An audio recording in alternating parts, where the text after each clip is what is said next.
Bismillahirrahmanirrahim. Assalamualaikum warahmatullahi wabarakatuh. Alhamdulillahilladzi ja'ala lakumus sam'a wal absara wal afidah. Qalilan ma tashkurun. Asyhadu an la ilaha illallah wahdahu la syarika lah. Wa asyhadu anna Muhammadan abduhu wa rasuluh. La nabiyya ba'dahu. Allahumma shalli ala sayyidina Muhammad wa ala alihi wa sahbihi wa mawalah. Amma ba'd. Hamba Allah yang mulia sidang jamaah subuh rahimakumullah. Segala puji dan syukur kita panjatkan kepada Allah Subhanahu wa taala. Salawat dan salam kita sampaikan kepada Nabi Muhammad SAW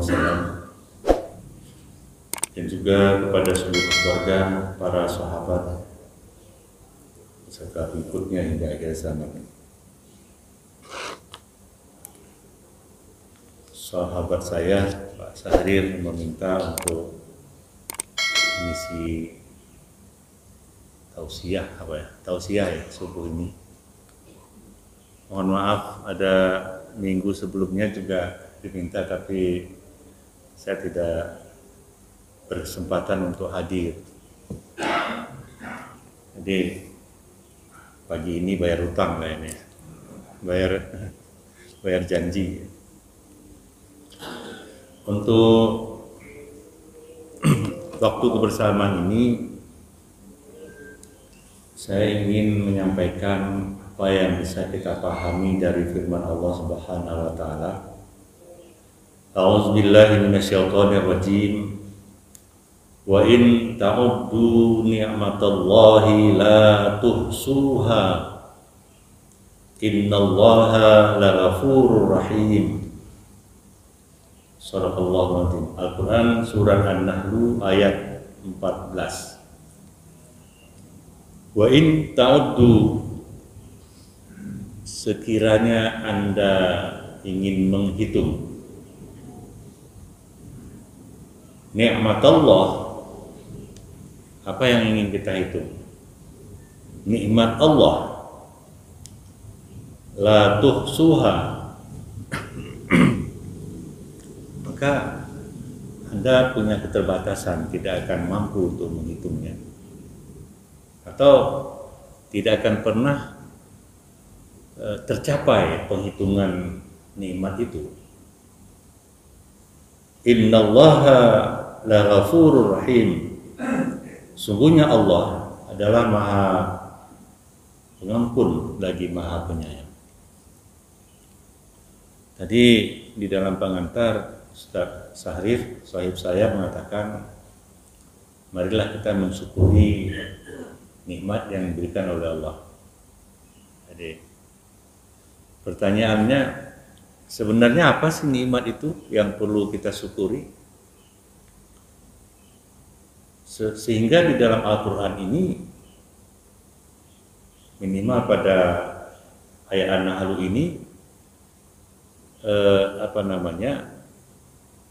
menjelaskan bahwa kita tidak mampu untuk menghitung nikmat itu. Apa sebenarnya nikmat itu? Jadi nikmat ini ya, kalau bahasa Arab ya sudah pasti ya, itu masdar.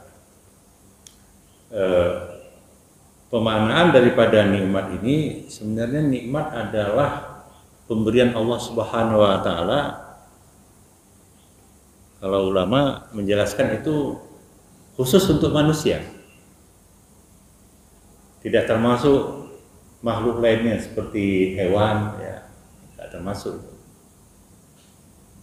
Jadi kalau kita ada punya piaraan, ada sapi, ada kambing, ada ayam, atau ada burung atau jenis-jenis hewan lainnya, itu mereka tidak diberikan nikmat oleh Allah. Jadi khusus kepada manusia. Kemudian kan pernah kita dengar itu rezeki. Nah, itu Jadi rezeki itu pemberian Allah juga, itu diberikan kepada manusia dan seluruh makhluknya. Jadi tidak ada satupun binatang yang melata di muka bumi ini tanpa diberikan rezeki oleh Allah. Jadi rezeki itu cenderung dia bersifat makanan, ya, minuman, material, harta benda, itu rezeki. Tapi kalau nikmat ini sesuatu yang bersifat batin. Sering kita dengar ustaz-ustaz misalnya, ya, nikmat utama yang telah diberikan oleh Allah kepada kita adalah nikmat iman dan nikmat Islam. Jadi kalau kita cari di mana sih nikmat iman itu, ya, nikmat Islam itu. Jadi itu nikmat itu pemberian Allah ataupun taufiknya Allah. Pemberian Allah kepada kita manusia. Ya tentu manusia di sini maksudnya adalah manusia yang beriman. Jadi sebenarnya untuk misalnya dalam surat Al-Fatihah juga ini ada disebutkan ini kan tentang kata-kata nikmat, ya. Misalnya siratal ladzina an'amta 'alaihim. Sebelumnya kan kita memohon kepada Allah, ihdinas siratal mustaqim. Ya Allah, tunjukilah aku jalan yang lurus. Ini 17 kali itu. 1 kali 24 jam kita ucapkan. Karena kalau kita sholat kan 17 rakaat itu. Kalau kita tidak baca Fatihah ya nggak sah sholatnya gitu. Tapi kalau tidak baca ayat setelah Fatihah ya nggak apa-apa. Tapi ini pokok. Masalahnya ada tidak, ya, kalimat-kalimat di surah Al-Fatihah ini itu merasuk di dalam batin kita. Ini persoalan sebenarnya. Kita memohon ini, ihdinas siratal mustaqim. Tunjukilah aku ya Allah jalan yang lurus. Siratal ladzina an'amta 'alaihim. Jalan orang-orang yang Engkau beri nikmat terhadap mereka. Nah, jadi itu nikmat tadi kan pemberian Allah. Yang paling utama itu adalah taufik dan hidayahnya, nikmat iman, nikmat Islam. Ya. Dari proses ini sifatnya ukhrawi. Jadi dalam kehidupan duniawi kepada kehidupan ukhrawi. Ghairil maghdubi 'alaihim waladdallin. Bukan orang-orang yang yang kau murkai dan terhadap mereka itu dalam jalan kesesatan. Kembali kepada tadi, kalau gitu, misalnya sehat, itu bukan rezeki, tapi nikmat. Dengan rezeki kita bisa hidup sehat. Tapi nggak tahu saya, dalam bahasa hari-hari banyak anak banyak rezeki. Apakah keluarga itu rezeki? Tapi perspektif saya ya keluarga itu adalah nikmat. Keluarga punya istri yang salihah, suami yang taat, anak yang soleh, itu adalah sebuah nikmat. Artinya dalam nikmat itu juga ada ada prinsip-prinsip kebahagiaan di dalam hidup. Makanya ini penting. Jadi kita diberi nikmat kesehatan. Dalam kesempatan ini izin saya cerita tentang nikmat sehat dulu. Bagaimana nikmatnya sehat? Sedikit aja kita diuji oleh Allah. Perangkat anatomi tubuh kita, misalnya gigi sakit, itu kita berada dalam kesulitan, nggak ada nikmat. Nah, itu. Jadi ini bisa dibayangkan ya pengertian nikmat itu. Orang di samping kita pukul kaleng, ya, kita gigi sakit, kok kita bisa marah kepada orang yang ribut-ribut? Jangan-jangan orang ngaji pun ya kita akan merasa tidak nyaman karena gigi lagi sakit. Itu betapa nikmat sehat itu penting. Jadi ujungnya seseorang yang mana nikmat itu ada pada dirinya itu menyebabkan dia akan bersyukur kepada Allah. Syukur. Seorang filsuf mengatakan bahwa Anda jangan bercita-cita membeli sepatu baru sebelum melihat orang yang tidak punya kaki misalnya. Ini orang itu begini, dia sudah punya sepatu, ya, rezekinya sudah ada punya sepatu, tapi kepingin untuk beli sepatu yang baru, untuk memproses batiniah di dalam kenikmatannya ini, maka disebutkan ya, tunggu dulu, bagaimana orang yang tidak punya kaki? Kita syukur masih ada sepatu tua misalnya. Ini mengajarkan prinsip-prinsip di dalam hidup, bagaimana supaya kita itu bisa mensyukuri. Dalam tasawuf kan, ya, prinsip kehidupan itu mensyukur itu adalah bersifat qanaah, menerima apa adanya itu. Tetapi kita boleh dibenarkan untuk meraup rezeki sebanyak-banyaknya. Ya, jadi itu perintah ya, carilah rezeki. Burung pun ketika ia keluar dari sarangnya, perutnya dalam keadaan kosong di pagi hari, dan ketika ia kembali ke sarangnya di waktu sore, perutnya sudah berisi. Itu kan filosofi kehidupan yang kita tidak pikirkan, ya kita tidak amati dengan baik. Jadi itu. Hamba Allah yang mulia sidang jamaah subuh rahimakumullah. Oleh karena itu nikmat kesehatan ini sangat amat penting. Ya. Ketika kita sedang kuat, ketika kita sedang kokoh, disitulah seharusnya kita mendekatkan diri kepada Allah. Jangan sebaliknya. Ketika kita sakit, itu ya, sakit ekonomi, sakit keuangan, sakit fisik, sakit mental, gagal dalam berusaha, itu kita dekat kepada Allah. Kalaupun tidak, ini orang ini udah bermasalah ini.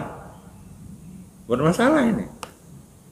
Udah ada musibah menimpa dia, digerogoti nikmatnya, enggak mau dekat kepada Allah.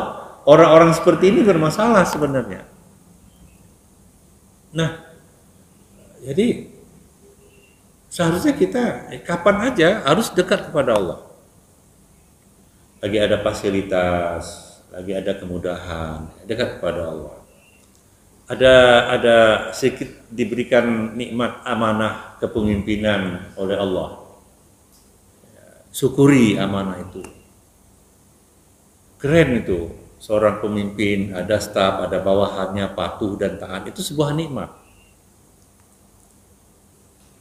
Ini enggak, udah mau habis masa jabatan misalnya, itu dekat kepada Allah. Jamaahnya meninggi misalnya kan, Al-Qur'annya juga makin sering, itu keliru cara hidup seperti itu. Sejauh yang saya kaji dalam kitab-kitab, termasuk apa yang disampaikan oleh Imam Al-Ghazali misalnya dalam Ihya Ulumuddin, itu ya kita hendaknya kapan saja, ya, kapan saja.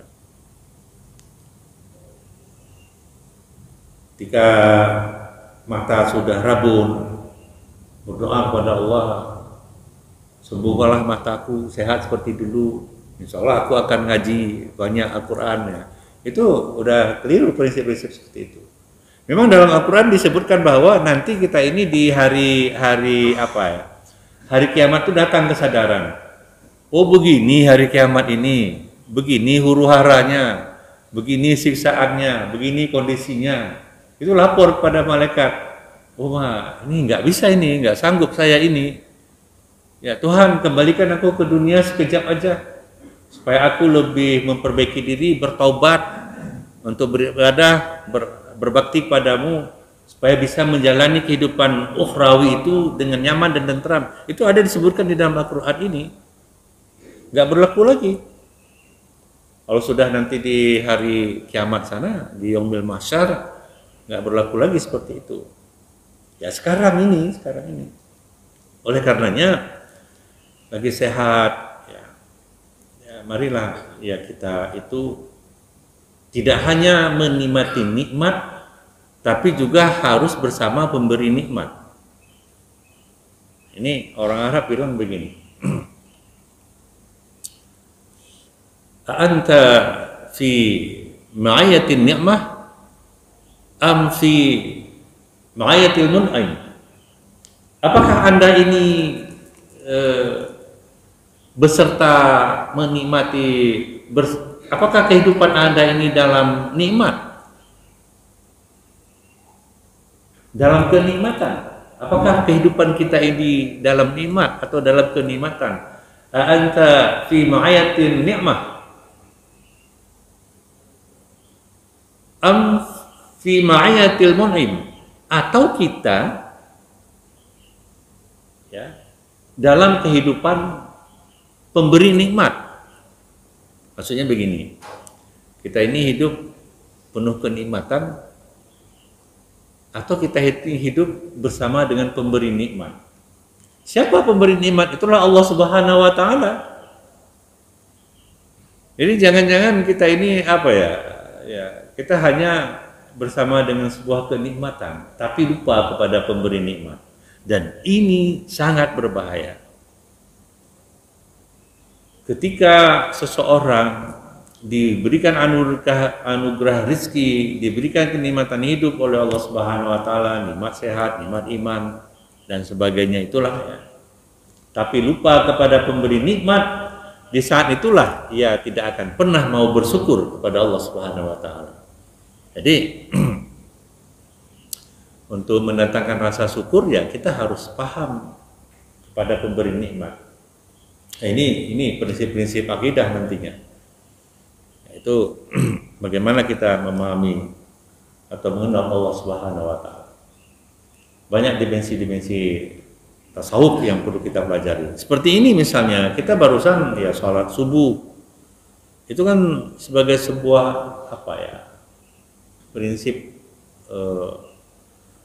rasa syukur kita kepada Allah sebagai bentuk pengabdian. Pernah dulu saya sampaikan dalam konteks sholat itu kita seseorang yang lebih taqarrub ilallah itu dalam konteks sholat dia tidak hanya sebagai sebuah kewajiban tapi sudah bergeser sebagai sebuah kebutuhan. Ini proses batiniah. Kalau sebuah kewajiban ya kita tidak mengekstrak qaulun wa fi'lun wa hayatun. Setiap pembicaraan, setiap aktivitas di dalam sholat itu tidak kita resapi dengan baik. Sebagai sebuah kewajiban ya biasalah takbir dan sebagainya. Tapi kita tidak mendatangkan itu. Oleh karenanya kembali kepada tadi, coba kita berusaha terus-menerus untuk tidak hanya hidup bersama dengan nikmat, tapi juga bersama pemberi nikmat. Jadi dalam keadaan lapang, dalam keadaan sempit, atau dalam keadaan bagaimanapun, anywhere, anytime, ya, dimanapun, ya, kita tetap bersyukur kepada pemberi nikmat. Begini contoh,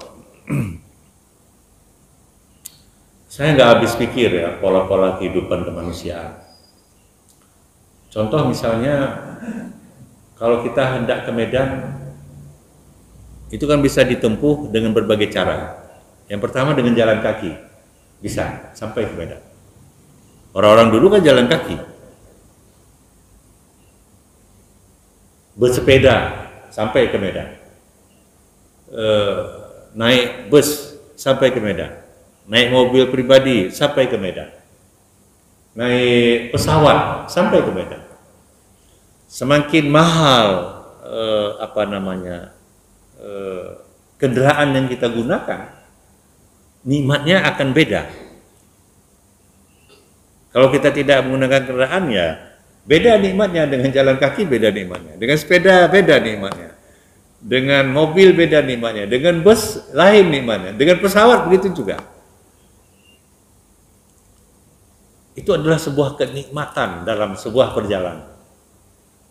Pertanyaannya, adakah orang-orang yang di dalam melakukan perjalanan itu dia menikmati kenikmatan itu, atau dia bersama-sama dengan pemberi nikmat? Tes aja. Saya ada beberapa kali pergi. Kalau ke Medan mungkin sulit kita berikan contoh, tapi kalau ke Jakarta bisa. Saya berangkat di sini tuh jam berapa ya? 11.45. Sampai di Medan transit 2 jam. 9.45, 12.45 sana, atau jam 13, jam 1, 2 jam, jadi jam 3 berangkat. Sampai ke Jakarta 2 jam setengah, berarti kan jam 5.30, setengah 6. Antri barang itu. Ambil di antri barang, sudah jam 6 lebih. Ini orang yang melakukan perjalanan ini lupa Jakarta itu 6.15 sudah maghrib. Pertanyaan saya, di mana ia zuhur dan asar? Ini fakta. Di mana ia zuhur dan asar? Itu nikmat ada. Naik pesawat. Bapak pernah nggak ingat ketika bulan pertama naik pesawat? Itu kan sesuatu yang sangat luar biasa kan? Ini udah rutin naik pesawat, tapi tidak dekat dengan pemberi nikmat. Ini persoalan. Nah, bagaimana mungkin orang yang tidak dekat dengan pemberi nikmat dia bisa bersyukur? Nggak pernah berpikir bagaimana ya kalau dia noreh ke kanan, kalau dia sisi kanan misalnya, kalau di sisi kiri awan-awan putih menggelembung melaksanakan kapas misalnya. Dalam pikiran kita, kalau kita jatuh di situ sangat empuk, disambut oleh awan melaksanakan kapas itu. Padahal faktanya bisa jatuh ke bawah. Dan pesawat itu pun tidak ada siapapun yang berani zamin sampai ke landing. Jadi kalau jatuh ya selesai kehidupan. Tapi jarang. Kecuali mereka memang, maksud saya begini, yang saya amati ketika transit di Medan, nggak ingat juga sholat. Padahal kan transit 2 jam itu bisa sholat. Asik ngobrol aja ini penumpang. Asik ngobrol aja. Di Jakarta gitu juga kan. Saya lihat tidak ada aktivitas sholat di dalam pesawat. Padahal kan bisa juga sholat di dalam pesawat. Ketika terbang misalnya, wah ini udah masuk waktu asar misalnya. Karena sesuai dengan waktu kan. Ya, dia tayamum apa. Aneh kita. Sholat di pesawat itu khusus kepada jamaah haji doang. Ya. Yang penumpang itu tadi juga sudah berhaji dia. Sering umrah dia. Tapi dalam faktualnya tidak. Pertanyaan saya, kenapa manusia tidak dekat dengan pemberi nikmat? Nah, ini jawabannya ada diri kita masing-masing. Ini sebenarnya. Jadi maksud saya adalah di dalam berbagai aktivitas kehidupan ini kita diberikan rezeki, diberikan kemudahan, diberikan kenikmatan oleh Allah Subhanahu wa taala. Kita itu bersyukur dengan nikmat itu dengan cara kita harus tetap dekat kepada Allah. Jangan seperti penumpang pesawat tadi. Kirain nanti sampai di sana sampai hotel nggak ada lagi, udah hilang itu. Zuhurnya hilang, asarnya hilang. Atau mungkin free ya kalau udah dalam perjalanan rusak ya, bebas, free. Lupa. Musafir itu free-nya bukan seperti itu, tidak sholat sama sekali. Free-nya adalah boleh digabung jamak zuhur dengan asar ditarik atau zuhur ditaruh di asar. Oh, mepet waktu, diberikan kemudahan oleh Allah lewat istihad ulama fikih, yaitu dengan qasar, yang 4 rakaat menjadi 2 rakaat. Tapi karena kita dasar tidak dekat dengan pemberi nikmat, ya itu tidak kita lakukan gitu.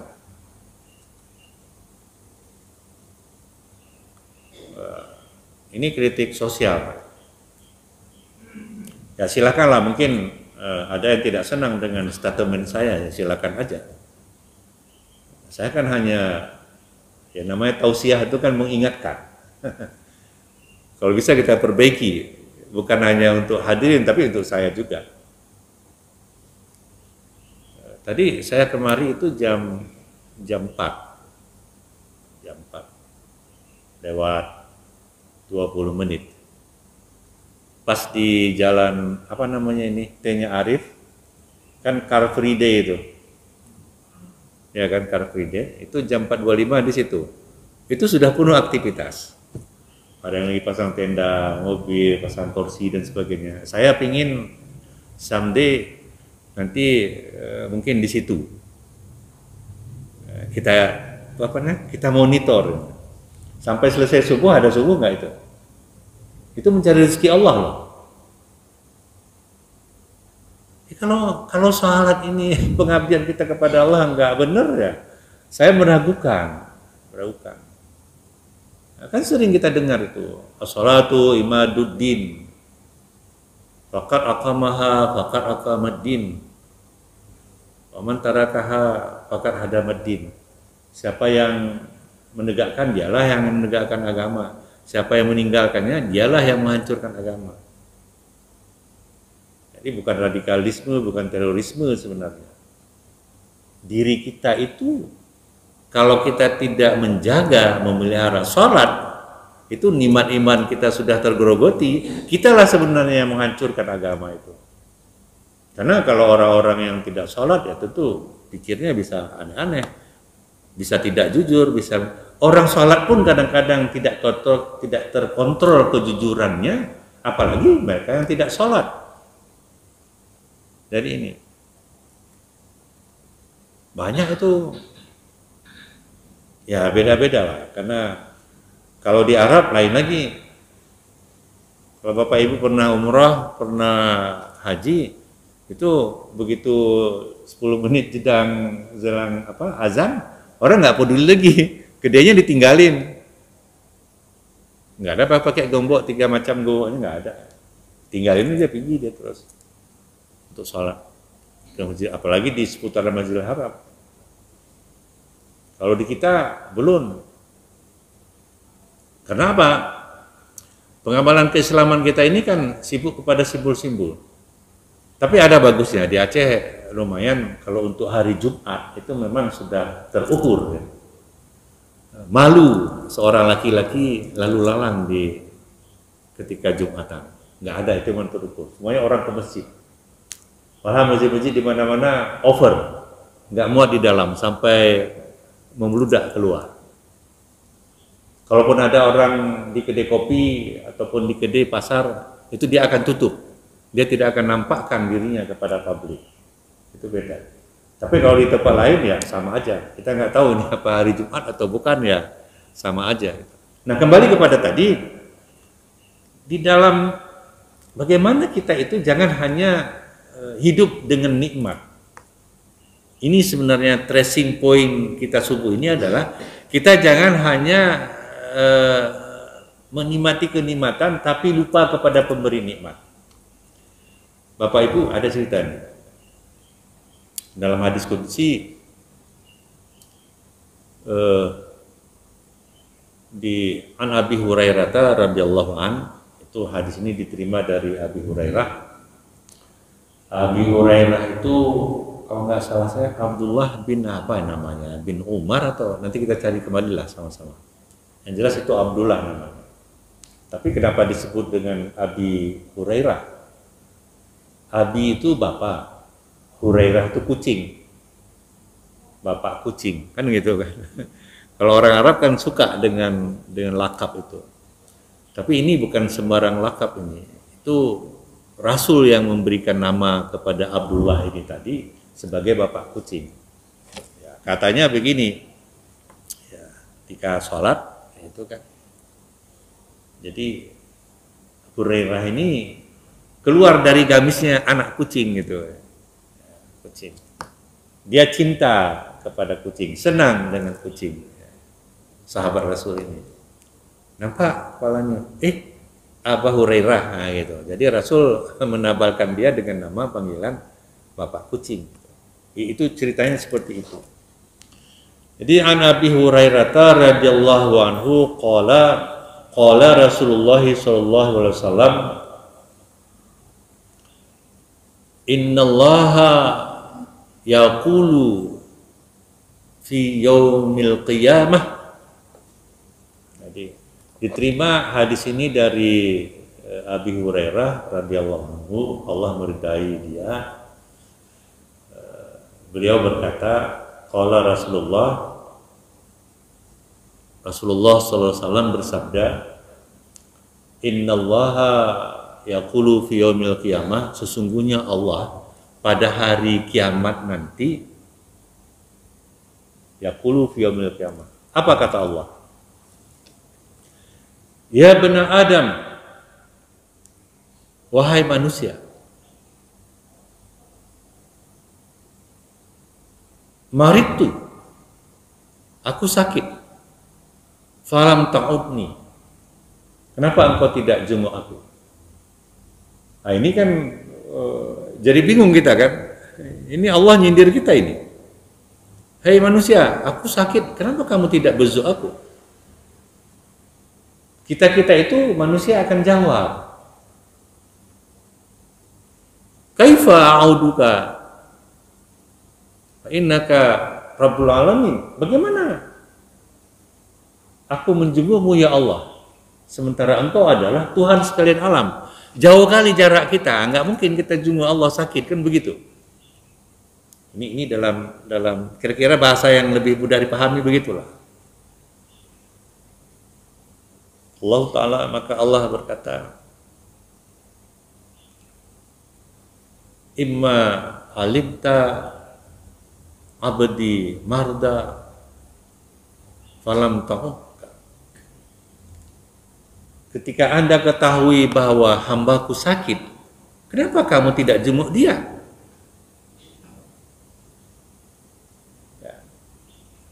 Sekiranya engkau tahu,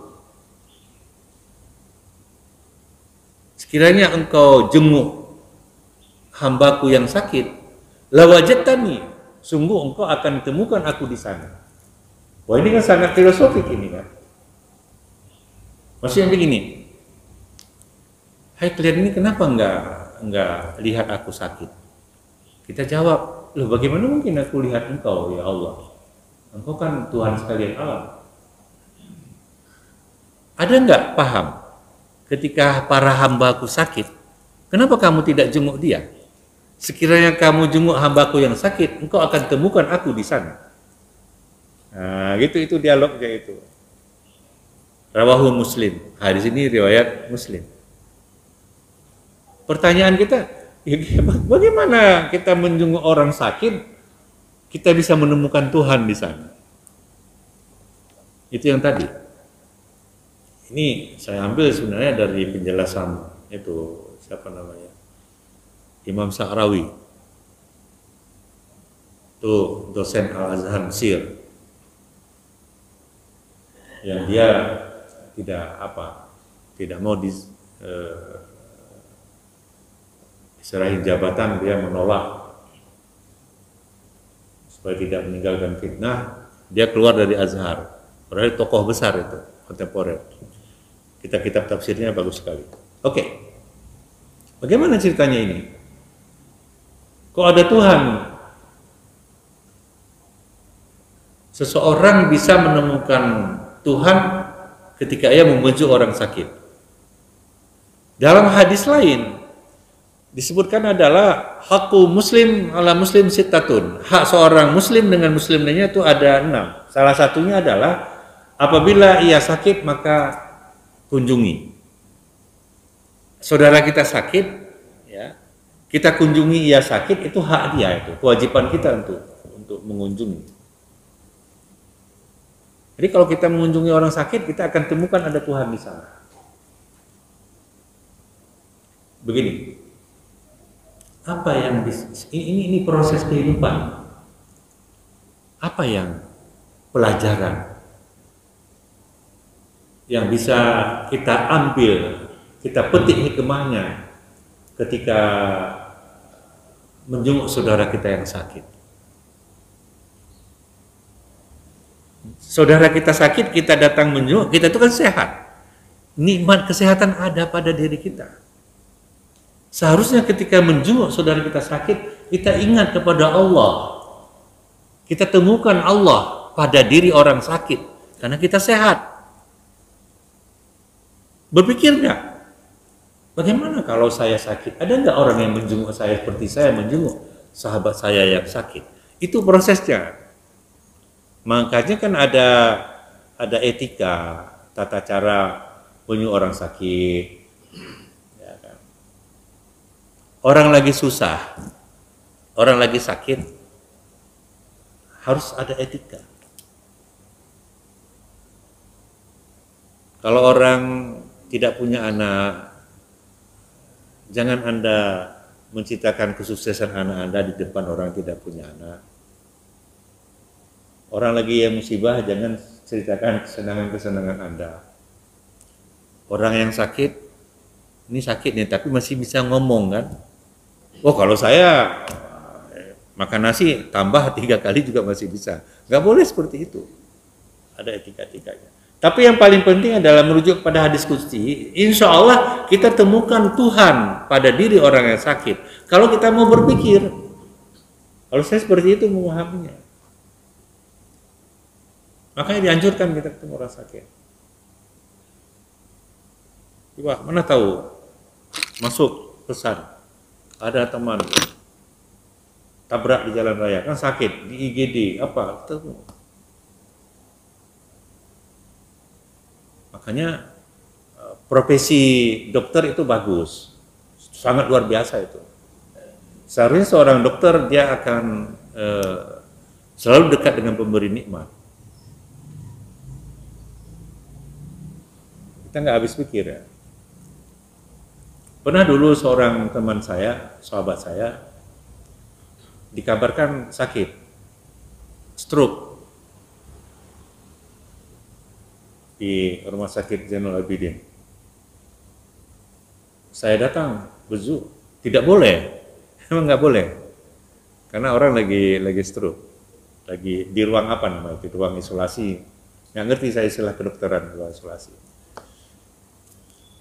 Tapi saya tidak habis akal. Ini siapa dokternya ini? Cek. Kebetulan dokternya ini juga apa? Kita apa? Dia bezu, bisa nggak?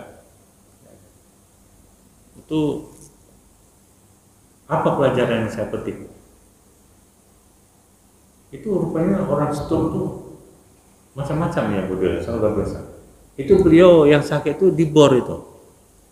Dia nggak sadar tuh dibor, diambil apa, disedot ya, ada apa, gumpalan darah itu disedot, terbaring. Ya, keadaan-keadaan seperti itu harus menyadarkan kita sebenarnya. Sudah berbaring seperti itu kan nggak bisa ngapa-ngapain kan, nggak bisa apa-apa, nggak bisa bercerita apa-apa. Semua yang nggak ada bernilai, nggak ada berharga. Saya juga sering mengingatkan bahwa sebanyak apapun pakaian kita di lemari di rumah sana, itu bukan milik kita. Milik kita yang kita pakai ini. Bagaimana logikanya? Saya sendiri pun misalnya ya, sesaat ini saya berpulang ke rahmatullah, saya nggak nikmati itu pakaian yang ada di rumah, kan ini aja.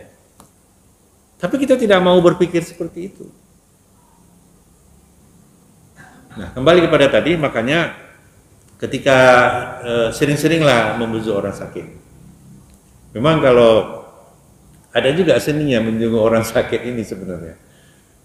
Kalau kita pergaulan kita memang tanpa batas ya, itu nyawa saja rata sago yang ngen sakit. Ya kan? Tapi kita juga harus ada kewajiban-kewajiban lain, ya harus fokus juga kan. Hari ini siapa yang mau kita bezu misalnya? Oh ada ulama, ada sahabat ya bezu. Keluar dari sini ketemu kawan ya sakit ya, karena memang tempat orang sakit kan gitu kan. Ya kalau ketemu ya doakan, sapa orang keluarga. Menyapa keluarga orang yang keluarganya sakit itu juga sangat luar biasa, itu membentuk keluasan mata batin kita menjadi lebih terbuka. Maaf ya, kalau kita bisa berinteraksi seperti itu, kita akan tidak ada beban di dalam hidup sebenarnya. Karena masalah. Kita bersyukur seperti ini. Orang bagaimana lu di rumah sakit di sana? Belum lagi melihat orang di penjara misalnya. Belum lagi melihat ya macam-macam lah dinamika kehidupan. Harusnya keadaan-keadaan seperti ini bisa membuat kita lebih dekat kepada pemberi nikmat. Hamba Allah yang dia sedang dimaksud rahmatullah, bapak-bapak, ibu-ibu yang saya muliakan. Jadi begini, kita ini menikmati kenikmatan yang diberikan oleh Allah. Jangan lupa kita kepada pemberi nikmat. Kalau rezeki itu sebagai sebuah proses nikmat berlimpah kepada kita, berbagilah rezeki itu kepada yang lain. Karena orang yang berbagi rezeki itu adalah yang mensyukuri nikmat. Dialah yang dekat kepada Allah Subhanahu wa taala. Saya pikir untuk kesempatan ini saja dulu. Mohon maaf kalau ini sangat sederhana, tapi itulah, banyak-banyaklah kita membaca, banyak-banyak ke majelis taklim. Mudah-mudahan bisa menginspirasi kita dalam keadaan bagaimanapun kita pelihara nikmat kesehatan ini. Mudah-mudahan dengan memelihara nikmat kesehatan kita lebih dekat kepada pemberi nikmat itu sehingga kita bisa terkontrol. Wallahu muwaffiq ila aqwamit thoriq. Wassalamualaikum warahmatullahi wabarakatuh.